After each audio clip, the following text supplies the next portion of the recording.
नमस्कार, आप देख रहे हैं परमाण टाइम्स, सच के साथ हमारी खबर आ रही है सुपौल जिले के राघोपुर से सुरेश कुमार सिंह की रिपोर्ट।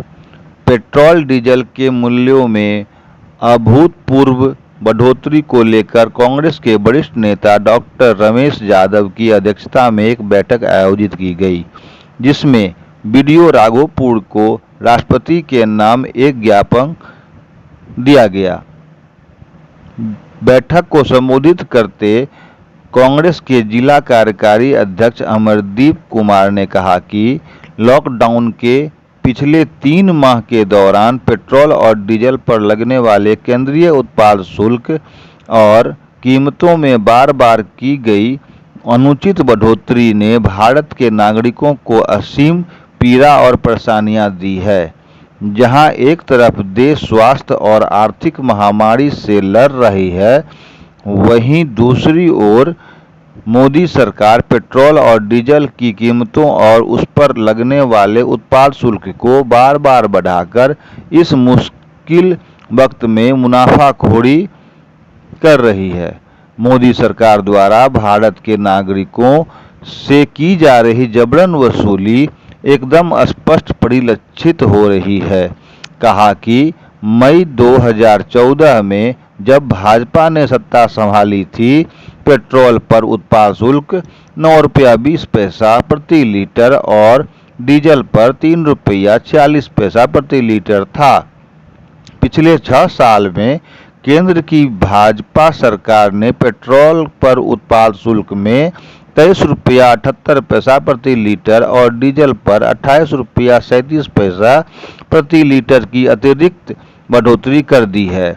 चौंकाने वाली बात है कि पिछले 6 साल में भाजपा सरकार द्वारा डीजल के उत्पाद शुल्क में 820% और पेट्रोल के उत्पाद में 258% की बढ़ोतरी की गई। कहा कि केवल पेट्रोल और डीजल पर लगने वाले उत्पाद शुल्क में बार बार वृद्धि करके मोदी सरकार ने पिछले 6 साल में 18 लाख करोड़ रुपए कमा लिए। 3 माह पहले लॉकडाउन लगाए जाने के बाद पेट्रोल और डीजल के उत्पाद शुल्क को बार बार बढ़ाकर तो मुनाफाखोरी और जबरन वसूली की सभी हदें पार कर दी है। 5 मार्च 2020 को पेट्रोल और डीजल के मूल्य में 3 रुपया प्रति लीटर की बढ़ोतरी की गई। 5 मई 2020 को मोदी सरकार ने डीजल पर लगने वाले उत्पाद शुल्क में 13 रुपये प्रति लीटर और पेट्रोल पर लगने वाले उत्पाद शुल्क में 10 रुपया प्रति लीटर बढ़ोतरी की।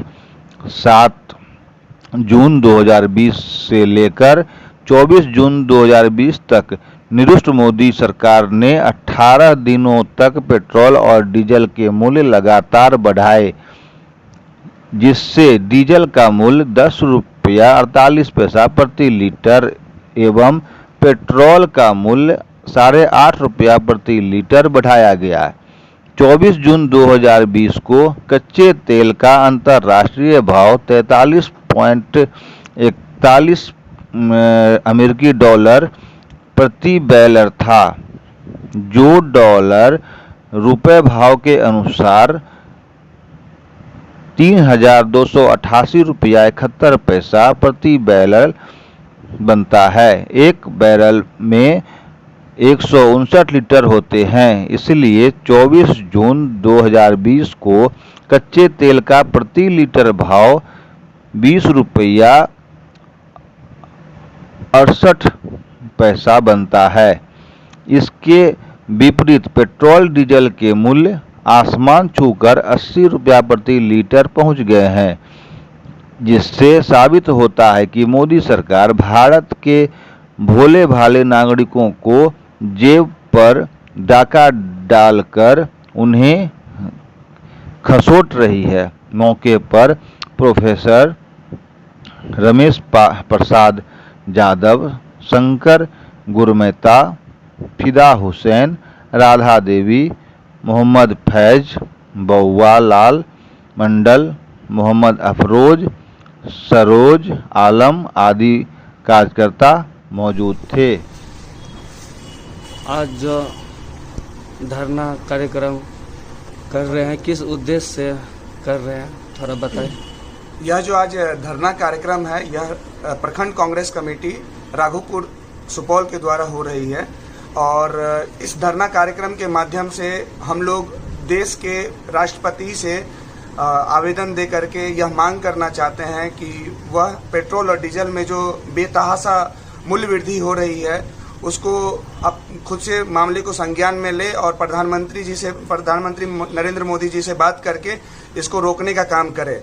अभी देश में जो पेट्रोल और डीजल की कीमतें बढ़ रही हैं उससे आम जनों को बहुत ही परेशानी हो रही है। देश के प्रधानमंत्री श्री नरेंद्र मोदी जी से यह मांग करते हैं कि पेट्रोल और डीजल के मूल्य में जो वृद्धि हो रही है इनको जल्द से जल्द इनको कम किया जाए। देश के किसानों, देश के मजदूरों, देश के आम जनों को राहत पहुंचाई जाए। इतिहास में पहली बार ऐसा हुआ है कि डीजल का मूल्य पेट्रोल के मूल्य से ज़्यादा हो गया है और इससे आम जनों को काफ़ी परेशानी हो गई है। हम लोग आज धरना दे रहे हैं। अगर यदि इस मूल्य वृद्धि को नहीं रोका गया तो जल्द ही हम लोग आंदोलन पे उतारू होंगे।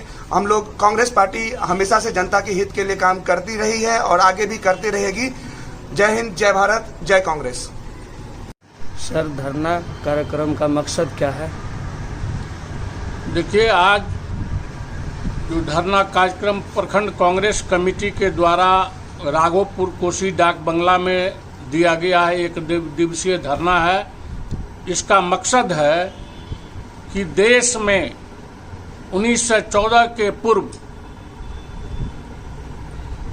वर्तमान प्रधानमंत्री के उस भाषण को याद कर लीजिए। उसके पूरी टीम, चाहे अरुण जेटली हो, चाहे राजनाथ सिंह हो या स्मृति ईरानी हो, स्मृति ईरानी इस पेट्रोल डीजल की महंगाई, गैस की कीमत को लेकर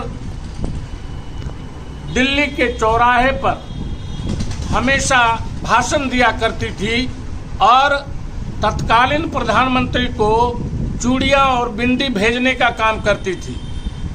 आज वही टीम जो वर्तमान सरकार में है, इस डीजल पेट्रोल की बढ़ती हुई महंगाई पर कुछ बोलने से लाचार है, मौन धारण किए हुए है। देश में पेट्रोल डीजल आज जो किसानों के हित में डीजल की कीमत पेट्रोल से भी अधिक हो गया, जिससे किसानों पर मार पड़ेगी, देश में महंगाई और बेतहाशा बढ़ती चली जाएगी। तो अपने उस पुराने भाषण को मोदी की टीम याद करे। चूड़ियां भेजने वाली स्मृति ईरानी अपने उस भाषण को याद करे और इस बढ़ती हुई कीमत को वापस ले। वर्तमान में जब पूरे विश्व में डीजल और पेट्रोल बहुत ही सस्ता है, 18 रुपये 45 पैसे पर लीटर पड़ता है इस देश में कच्चा तेल लाकर, और उसका यदि एक्साइज ड्यूटी को जोड़ा जाएगा तो 35 रुपये पड़ेगा। लेकिन वर्तमान में 70% से अधिक उस पर एक्साइज ड्यूटी लगा करके भारत सरकार अपना टैक्स वसूल करके 18 लाख करोड़ रुपया वसूलती है और खैरात में इस देश के नागरिकों को 5 किलो चावल और 1 किलो दाल दे करके वो वोट खरीदने के लिए उसी मानसिकता से देश को संबोधित करने वाले मोदी को शर्म आनी चाहिए कि हम देश का संबोधन, पहले प्रधानमंत्री देश में आपात की जब स्थिति होती थी, राष्ट्रीय मुद्दे का होता था मामला, तो उस पर राष्ट्र को संबोधित करते थे।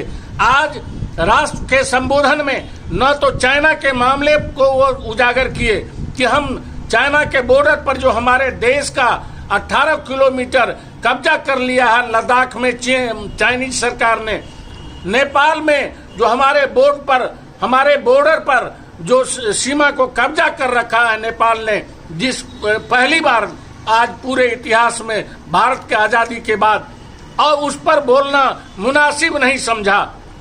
और वो 5 किलो चावल और 1 किलो दाल पर देश को संबोधित करते हैं। ये शर्मनाक स्थिति है, ऐसा इतिहास में कभी किसी प्रधानमंत्री ने नहीं किया।